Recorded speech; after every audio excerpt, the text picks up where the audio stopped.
El 70% de los equipos tenía que ver con algún capo o pistolero al servicio de la mafia.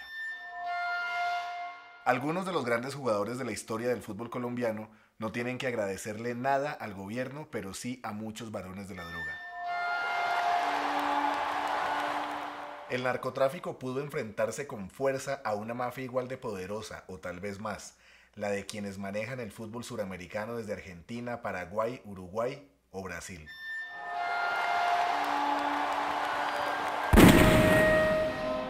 Soy Petrit Vaquero, historiador y politólogo, también soy músico de corazón y escribí un libro que ha tenido, creo yo, una buena acogida que se llama El ABC de la Mafia, radiografía del cartel de Medellín, el cual considero muy importante pues ante la gran cantidad de series, novelas, libros, testimoniales, películas. Hacen falta, creo yo, trabajos académicos que analicen el surgimiento de una organización de ese tipo y que las interpreten también de acuerdo a la realidad actual, en donde para mí el cartel de Medellín no se ha acabado, sino que se ha reconfigurado en nuevas estructuras legales o ilegales que protagonizan diariamente el acontecer nacional y hablan incluso, todavía lo hacen, de refundar la patria.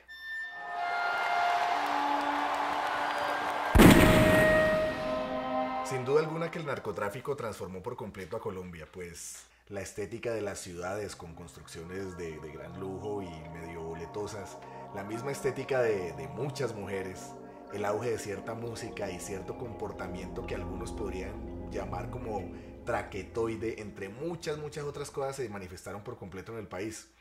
Y por supuesto que el fútbol cayó en esa situación, pues muchos narcos que eran entusiastas hinchas de los equipos colombianos decidieron convertir a los equipos de fútbol de sus regiones en sus juguetes preferidos, es decir, en sus consentidos y en el objeto de su mayor afecto.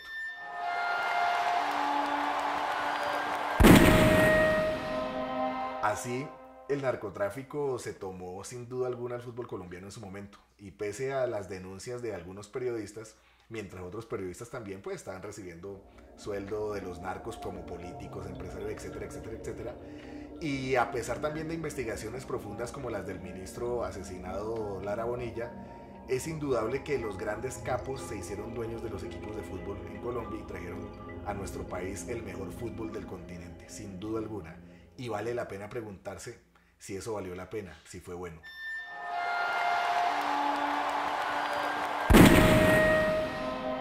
El fútbol suramericano y el fútbol mundial es una mafia. Las federaciones de fútbol son unas organizaciones privadas que reciben mucha plata, grandes cantidades de dinero, y en muchos casos no le rinden cuentas a las autoridades competentes. Y realmente eso que estoy diciendo no es ninguna novedad, estoy descubriendo el agua tibia. Es decir, no hay que olvidar cómo se ha manejado el fútbol suramericano en la historia, pues hasta llegaron a comprar mundiales de fútbol. O si no lo creen, pregúntenle a Quiroga, el arquero de Perú en la Copa del Mundo del 78. Porque yo no creo realmente que un equipo con Cubillas, Cueto, La Rosa, Chumpitaz y Sotil pudiera ser goleado por Argentina de la forma en que fue goleado. Entonces en esas condiciones era muy difícil para los equipos colombianos tener éxito, y eso que esos equipos colombianos eran realmente muy buenos, había jugadores excelentes. Pero todo empezó a cambiar de un momento a otro.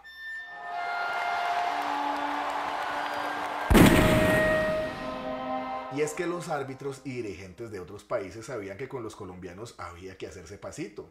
Pues, es decir, pasaba que aquí los podían recoger, digamos a un juez, los recogían hombres armados y les daban una vueltica por Medellín, Cali o Bogotá o alguna otra ciudad y les dejaban claro el mensajito de que se portaran bien, lo cual hacía que en muchos casos se portaran bien.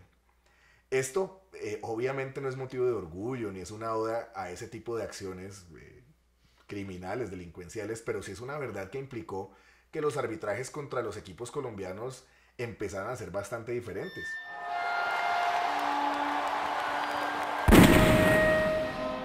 El fútbol nos trajo partidos espectaculares, maravillosos, yo recuerdo algunos, pero dejó también una terrible estela de corrupción, de odio, de violencia que aún se percibe en muchas partes de nuestro país.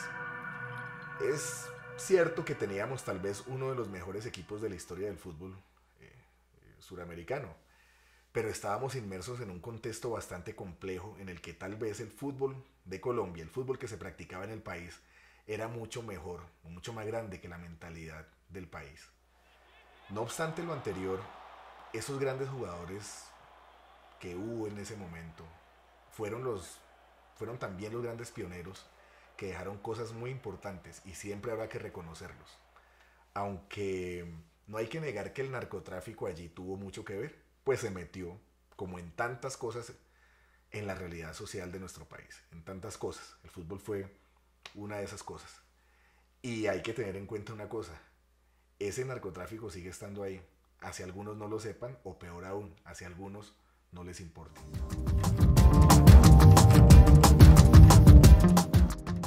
¿Valió la pena la presencia del narcotráfico en el fútbol colombiano? ¿El narcotráfico ha cambiado nuestra identidad como colombianos? ¿Realmente, sinceramente, honestamente, creen que el narcotráfico ya está fuera del fútbol colombiano?